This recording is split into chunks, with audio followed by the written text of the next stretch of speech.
Hello all, welcome to the course Power Plant Engineering. இந்த வீடியோவில் thermal power பிளான்ட்டில் use பண்ணக்கூடிய பல்வரைசர் அப்படிங்கிற டிவைஸ் பற்றி தான் பார்க்க போகிறோம். ஃபஸ்ட்டு பல்வரைசர் அப்படிங்கிறது it is a heart of the equipment. இது it is also known as grinding mill அப்படின்னு சொல்லுவாங்க. ஒரு கோலை பவுடராக மாற்றுறதுக்கான ஒரு முக்கியமான எக்யூப்மெண்ட் தான் பல்வரைசர். இதில் you have impact, attrition, crushing, இல்லை அப்படின்னா இந்த மூணோட காம்பினேஷன் இருக்கும். இம்பேக்ட்னா என்னென்னு தெரியும். அட்ரிஷன் அப்படிங்கிறது ஒரு அப்ரெசிவ்னஸ் இல்லை எரோட ஒரு விஷயம். க்ரஷிங் பற்றி நமக்கு தெரியும். ஸோ இதில் first it will have a feeding system to feed the fuel. And second இன்னொரு சிஸ்டம் என்ன அப்படின்னா ட்ரையிங் சிஸ்டம் இருக்கும். நார்மலாக கோல் எல்லா டைமும் ட்ரை கோலாக தான் வரும் அப்படின்ட்டுலாம் நம்ம எக்ஸ்பெக்ட் பண்ண முடியாது. சம்டைம்ஸ் கொஞ்சம் வெட்டான கோலும் இருக்கும். ஸோ அந்த கோலை நம்ம ப்ராப்பராக ட்ரை பண்ணி அதுக்கப்புறம் தான் அதை க்ரஷ் பண்ண முடியும், இல்லை பல்வரைஸ் பண்ண முடியும். ஸோ இதில் லோவர் ரேங்க் கோல்ஸ் அப்படின்னு சொல்லுவாங்க. அந்த லோவர் ரேங்க் கோல்ஸ்க்கு we have to use dryers. அந்த ட்ரையர்ஸ் யூஸ் பண்ணால் மட்டும்தான் இந்த பல்வரைஸ் ஆப்ஷன் ப்ராப்பராக ஒர்க் ஆகும். ஸோ அதுக்கு என்ன பண்ணுவாங்கன்னா ப்ரைமரி ஏர் சப்ளை பண்ணுவாங்க. அந்த ப்ரைமரி ஏரோட டெம்பரேச்சர் 650 டிகிரி ஃபேரன்ஹீட் இருக்கும். இதை நம்ம ப்ளோ பண்ணுறது மூலிமா இந்த கோல் என்ன ஆகும் அப்படின்னா ட்ரை ஆயிரும். ஸோ அது எங்கேருந்து எடுப்பாங்கன்னா ஏர் ப்ரீ ஹீட்டர்லேருந்து எடுப்பாங்க. ஏர் ப்ரீ ஹீட்டர் பற்றின எக்ஸ்ப்ளனேஷன்ஸ் எல்லாமே நம்ம முன்னாடி வீடியோஸில் நிறைய பார்த்துட்டோம். ஸோ இந்த ப்ரைமரி ஏர் இந்த கோல் கூட மிக்ஸ் ஆகும்போது என்ன ஆகும்னா அந்த கோல் ட்ரை ஆயிரும். பல்வரைஸ்டு goal is பல்வரைஸ்டு to increase it surface exposure. நார்மலாக ஒரு சின்ன சாக் பீஸ் எடுத்துட்டோம்னா அது நம்மளோட விரலோட சைஸுக்கு தான் இருக்கும். பட் அதே பவுடராக மாதிரி ஸ்ப்ரெட் பண்ணோம் அப்படின்னா ஒரு டேபிள் ஃபுல்லாக கூட ஸ்ப்ரெட் பண்ணலாம் அந்த பவுடரை. ஸோ அதனால் சர்ஃபேஸ் எக்ஸ்போஷர் அதிகப்படுத்துறதுக்காக கோல் பல்வரைஸ் பண்ணுறாங்க. For large scale generation of energy the efficient method of burning pulverized coal combustion தான். இதில் we have 4 types. First is ball mill, hammer mill, ball and race mill, அப்புறம் bowl mill, 4 type இருக்குது. Function of pulverizing mill first drying ஒரு main function, ரெண்டாவது grinding, அப்புறம் separation of particle of the desired size. First wet கோலாக இருந்துச்சுன்னா அதை try பண்ணணும். ரெண்டாவது கிரைண்டிங் ஆப்ரேஷன், அது பவுடர் ஃபார்மேட்டு கன்வெர்ட் பண்ணுறது. மூணாவது நமக்கு என்ன சைஸுக்கு தேவையோ அந்த சைஸ்க்கு செப்பரேட் பண்ணுறது. இந்த 3 ஆப்ஷன் பல்வரைசிங் மில்ஸ் பண்ணுது. ஆஸ் ஐ மென்ஷன்ட் இதில் 3 டிஃப்ரெண்ட் ஆக்ஷன்ஸ் இருக்குது. ஒன்று இம்பேக்ட், ரெண்டாவது அட்ரிஷன், மூணாவது க்ரஷிங். அட்ரிஷன்னா அப்ரஷன் அப்படின்னு சொல்லுவாங்க. In impact type mills hammers use பண்ணி இம்பேக்ட் ஃபோர்ஸ் மூலிமா அதை ஸ்மாலர் பீசஸாக கன்வெர்ட் பண்ணுவாங்க. அட்ரிஷன் டைப்பில் coal pieces it will rub against metal surfaces. ஏதோ ஒன்றுக்குள்ளே ஒன்று உரசிட்டு இருக்கும், இல்லைனா அந்த மெட்டல் சர்ஃபேஸ் கூட உரசிட்டு இருக்கும். அப்படி உரசும் போது அது அப்படியே அப்ரஷன் க்ரியேட் ஆகும். தேர்டு க்ரஷிங் டைப்பில் coal caught between metal rolling surfaces. 2 metal rolling surface இருக்கும், அதுக்குள்ளே கோல் போகும்போது அந்த கோல் க்ரஷ் ஆயிரும். First ball mill, it will have a slowly rotating drum which is partly filled with steel balls. இதில் raw coal ஃபீடர்ஸ்லேருந்து வருது. இது again supply to the classifierலேருந்து it will move towards the drum by means of screw conveyor. drum rotate ஆகும்போது coal gets pulverized. ரொம்ப சிம்பிளான principal.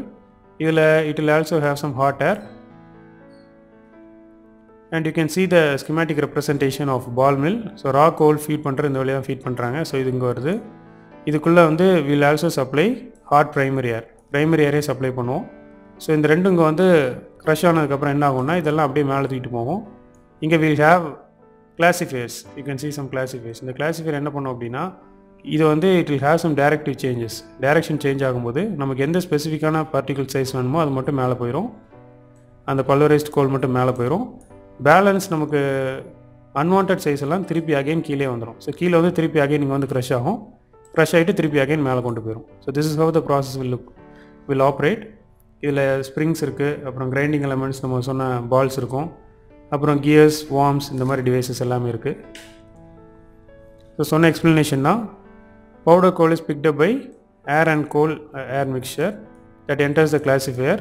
It will have a sharp changes in direction. இந்த sharp changes in direction மூலிமா oversized coal particles எல்லாம் கீழே விழுந்துடும். அது again it will taken to the drum.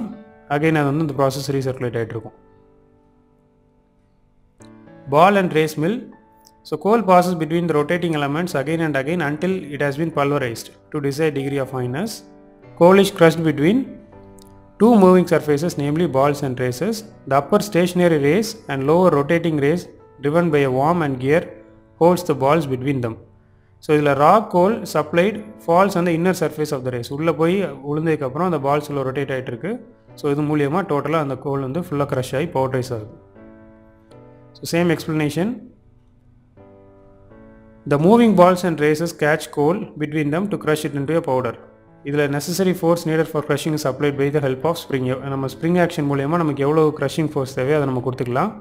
It will also have hot supply of air. Oversized particle திருப்பி கிரைண்டிங்கே வந்து again அந்த ப்ராசஸ் சர்க்குலேட் ஆகிட்டு இருக்கு. ஸோ இதோட அட்வான்டேஜ்னு பார்த்தா கேபிட்டல் காஸ்ட் கம்மியாக இருக்குது, பவர் கன்சப்ஷன் கம்மியாக இருக்குது, ஸ்பேஸ் ரெக்யர்மெண்ட் கம்மியாக இருக்குது, வெயிட்டும் கம்மியாக தான் இருக்குது. So these are all some of the advantages. It will have combination of crushing, impact and attrition. இந்த 3 டைப் ஆஃப் ஆக்ஷன்ஸுமே வந்து இதில் இருக்குது பால் அண்ட் ரேஸ் மில்லில். However in this mill there is a greater wear as compared to the other pulverizers. Ball and race மில்கான schematic representation. So ஒரு பெரிய பங்கர்லேருந்து automatic balance மூலயமா அது பேலன்ஸ் பண்ணி நமக்கு எவ்வளோ தேவையோ அதை ஃபீடருக்கு அனுப்புகிறாங்க. அந்த ஃபீடர்லேருந்து நம்ம அந்த மில்க் அனுப்புகிறோம். ஸோ இங்கேருந்து will also supply some hot air. So அது ரெண்டும் சப்ளை ஆகி இங்கே திருப்பி 2 மிக்ஸ் ஆகுது, பல்வரைஸ் ஆனது இங்கே வருது. இந்த செப்பரேட்டரில் என்ன பண்ணோன்னா ஓவர் சைஸ்டு பார்ட்டிகல்ஸ் திருப்பி கீழே வந்துடும். நமக்கு என்ன தேவையோ அது திருப்பி இந்த இன்டர்மீடியேட் சைக்ளோன் செப்பரேட்டருக்கு வருது. இந்த இடத்துல வந்து சைக்ளோன் மீன்ஸ் ஏர், அப்படி ஏர் வந்து என்ன பண்ணணும்னா அப்படி ப்ளோ பண்ணிகிட்டே இருப்பாங்க. ஸோ அது மூலயமா அப்படி மேலே பறந்துகிட்டே தான் இருக்கும். ஸோ இதுலேருந்து வரக்கூடியது இன்டர்மீடியேட் பர்னருக்கு போகுது. ஸோ இங்கே இனிஷியல் ஸ்டேஜ் ஆஃப் பர்னிங் நடக்கும். இன்னொரு பாத்வே மூலயமா ஒரு ப்ளோயர்லேருந்து எடுத்து ஃபைனல் பர்னருக்கும் போகுது.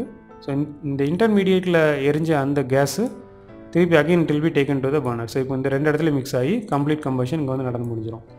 So this is how the process will operate. So as I mention it will have an automatic balance. அதுக்கப்புறம் ஒரு ஃபீடர் யூனிட் இருக்குது. ஹாட் ஏர் அனுப்பி அந்த ஹாட் ஏர் வந்து என்ன பண்ணணும்னா it will dry the pulverized coal. The air fed to the ball mill is heated இந்த air heater மூலயமா ஏரை ஹீட் பண்ணுறாங்க. செப்பரேட்டர் என்ன பண்ணணும்னா ஃபைன் பல்வரைஸ்டு கோலை வந்து செப்பரேட் பண்ணுது from larger coal particles. Most of the dust, about 90% from cyclone, moves to the bunker. The remaining dust is mixed with air and fed to the burner. So coal is generally ground in low speed ball tube mill. It is filled with 20 to 35% of its volume. Steel balls oda diameter on it is around 30 to 60 mm. Steel balls on it will crush and ground the lumps of coal. Average speed of rotating on the 80 to 20 rpm. Next on the shaft mill. The fuel from bunker is moved to feeder via automatic balance. நார்மலாகவே அந்த ஒரு balance வச்சு அந்த wait balance மூலியமாக தான் நம்ம அனுப்பி வைப்போம். Then from duct fuel goes to mill where it is crushed by beaters secured on the spindle of the mill rotor. The pulverized fuel is dried up and then blown. இதில் எல்லாத்துலேயுமே வந்து hot air use பண்ணுவாங்க. இந்த hot air வச்சு வந்து இனிஷியலாக நம்ம அதை ட்ரை பண்ணிட்டு தான் இருப்போம். ஒரே விஷயம் என்ன அப்படின்னா அந்த கோலை எந்த விதமாக பல்வரைஸ் பண்ணுறோம் அப்படிங்கிறது தான். இல்லை ஷாஃப்ட் யூஸ் பண்ணுறோமா இல்லை பால்ஸ் யூஸ் பண்ணுறோமா அப்படிங்கிற ஒரே ஒரு சேஞ்ச் மட்டும்தான் இருந்துகிட்ருக்கும். So here you can see again a bunker, ஒரு ஆட்டோமேட்டிக் பேலன்ஸ் இருக்குது, தென் ஒரு ஃபீடர் இருக்குது, அப்புறம் அந்த டக்ட் வழியாக கோலெல்லாம் ஃபீடாகி போகுது. Here you have a mill. So இங்கே க்ரஷ் ஆகிற அந்த விஷயம் it is taken to the burner. Advantage of using pulverized coal, we can use wide variety of coal. Low grade coal use பண்ணிக்கலாம். பவுடர்ட் கோலுக்கு வந்து it will have more heating surface area. So இதனால் high rate of combustion வந்து possible. Pulverized coal firing requires low percentage of excess air. Rate of combustion can be adjusted to meet the varying load condition. நமக்கு load change ஆகும்போது கம்பஷனோட ரேட்டை வந்து மாற்றிக்கலாம். Clinker troubles இருக்காது. It can utilize highly preheated air successfully which promotes rapid flame propagation. Flame ஒரு எண்ட்லேருந்து இன்னொரு எண்டுக்கு போகிறதுக்கு அந்த ப்ரொபகேஷன் டைம், அதுதான் ஃப்ளேம் ப்ரொபகேஷன் சொல்லுவாங்க. இது எவ்வளோ குயிக்காக நடக்குதோ அவ்வளோ குயிக்காக நமக்கு வந்து கம்பஷன் நடக்கும்னு சொல்லுவாங்க. As a fuel pulverizing equipment is located outside the furnace. Repairing process ஏதாவது இருக்குது அப்படின்னா என்டையர் யூனிட்டையும் கூல் பண்ணிவிட்டு பண்ணணும் அப்படிங்கிற அவசியம் கிடையாது. High temperature can be produced in the furnace. Disadvantages அப்படின்னு பார்த்தா அடிஷ்னல் எக்யூப்மெண்ட் தேவைப்படும். தேவைப்பட்டுச்சு அப்படின்னா இனிஷியல் காஸ்ட், மெயின்டெனன்ஸ் காஸ்ட் அதிகம். பல்வரைஸ்ட் கோல் இருக்கிறதால ஃப்ளை ஆஷ் அதிகமாக ப்ரொடியூஸ் ஆகும். அதாவது அந்த ஸ்மோக்கு கூட வந்து ஆஷ் அப்படியே மேலே பறந்து போய்கிட்டு இருக்கும், அதாவது ஃபைன் டஸ்ட்டாக போயிட்டுருக்கும். அதை கலெக்ட் பண்ணுறதுக்கு ஃப்ளை ஆஷ் ரிமூவல் எக்யூப்மெண்ட் வைக்கணும். நார்மலாக ஒரு சாலிட் கோல் அப்படின்னா பாட்டமில் செட்டில் ஆகிருக்கும். பட் இங்கே வந்து பவுடர்ட் கோல் அப்படிங்கிறத பறந்துட்டுருக்கும். ஸோ அப்படி இருக்கும்போது அது சஸ்பென்ஷன்லேயே எரிஞ்சு முடிக்கிறதால இந்த ஃபர்னேஸை டிசைன் பண்ணுறது ப்ராப்பராக டிசைன் பண்ணணும். ஃப்ளேம் டெம்பரேச்சர் இதெல்லாம் அதிகமாக இருக்கிறதால ரிஃப்ராக்டரி லைனிங் இது வந்து ப்ராப்பராக கொடுக்கணும். அது போக வாட்டர் கூல்டு வால்ஸ் வந்து இருக்கணும். நார்மலாக ஏர் கூலிங் இருக்கும். ஸோ ஹை டெம்பரேச்சர் ப்ரொடியூஸ் ஆகிறதால வாட்டர் கூலிங் இருக்கணும் அப்படிங்கிறாங்க. There are more chances of explosion as coal burns like a gas. Then pulverized fuel-fired furnaces designed to burn particular type of coal cannot be used for any other type of coal. ஒரு type of கோலை pulverise பண்ணி அதை use பண்ணுறதுக்கு ஒரு furnace use பண்ணுறீங்க அப்படின்னா அதில் வேறு டைப் ஆஃப் கோல் யூஸ் பண்ண முடியாது. Again the size of the coal is limited. அதனால் அந்த சைஸ் வந்து என்ன பண்ணுவாங்கன்னா it is limited to 70 to 100 microns. இதுக்கு மேலே போச்சுன்னா திருப்பி ரீகிரைண்டிங் ப்ராசஸ் பண்ணுவாங்க. So this is all about pulverized coals, pulverizers. So pulverize பண்ணுறது மூலயமா கம்பஷன் ரேட்டை இன்க்ரீஸ் பண்ணலாம், ஃப்ளேம் டெம்பரேச்சர் இன்க்ரீஸ் ஆகும், ஃப்ளேம் ப்ரொபகேஷன் நல்லாயிருக்கும், அதிகமான டெம்பரேச்சரை நம்ம வந்து ப்ரொடியூஸ் பண்ணலாம். இந்த மாதிரி நிறையா விஷயங்கள் இருக்குது. கம்ப்ளீட் கம்பஷன் நடக்கிறதுக்கு நிறைய பாசிபிலிட்டிஸ் இருக்குது. நெக்ஸ்ட் வீடியோவில் இன்னொரு நல்ல கண்டென்ட்டோடு உங்களை மீட் பண்ணுறேன். தேங்க்யூ ஃபார் வாட்சிங்.